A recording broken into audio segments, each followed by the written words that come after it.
Well, as we mentioned, Ukrainian President Volodymyr Zelenskyy made a blistering address to the UN General Assembly yesterday. He worked to ensure support for Ukraine's war effort and for the world to hold Russia accountable for its invasion. Joining us now from Kyiv is BBC News correspondent James Waterhouse. James, thanks for joining us. What were your main standouts from President Zelenskyy's address? Well, it was clearly, as you say, an impassioned speech. I think most of the delegation were eagerly awaiting to hear what he had to say. Now, in terms of the subject matter, I think it was more of the same. We saw President Zelenskyy try to engage the countries which until this point have been at best apathetic in relation to Russia's continued invasion.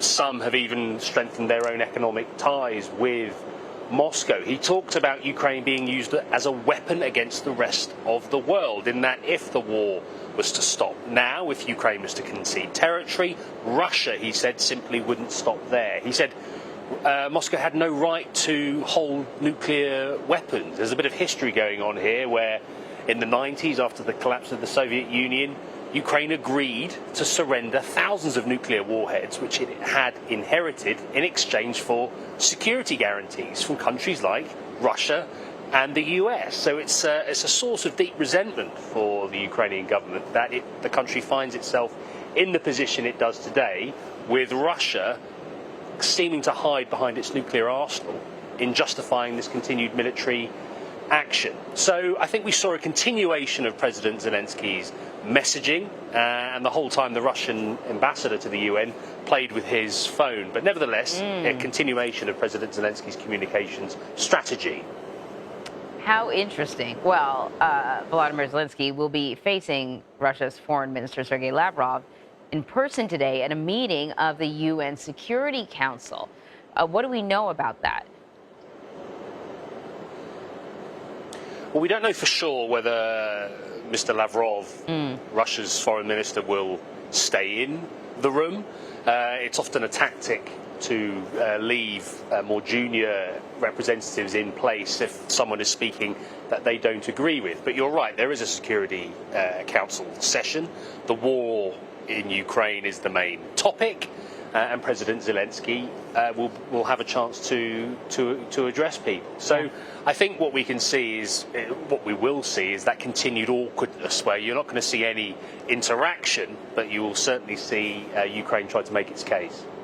So, as you know, in terms of dollar figure, the U.S. has provided kind of the lion's share of the aid to Ukraine in this war with Russia. President Zelenskyy is going to be speaking to U.S. senators as well on his trip here. I don't know if you heard Weijia Jiang and myself speaking, but there have been some lawmakers that have raised the possibility of more accountability in terms of how the money is used. If they don't outright say that maybe less money should be sent, at least they want more accountability. What are we likely to hear from Zelenskyy in his efforts to sway lawmakers that might be a little concerned?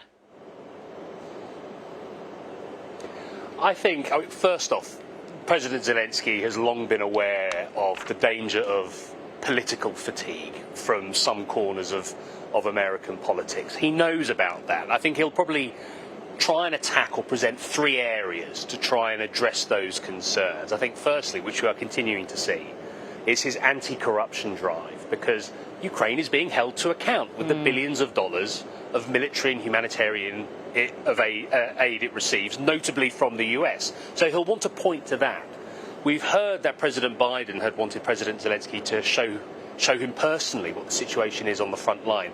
I expect President Zelenskyy will do that with these senators as well, where he will say, look, this is the situation. We are making some incremental hard-fought gains, but if we had something like, if we had, for example, F-16 fighter jets, if we have a continuation of the help you're giving, we can unlock that and ultimately prevail. And I think the third point is we've had another night where several drone strikes, as drones were launched across Ukraine, not least here in the capital. He will say, look, the majority of those were shot down with the air defence systems and ammunition you continue to provide. It keeps people alive. So there's plenty for him to fight for. Yeah. James Waterhouse, thank you very much.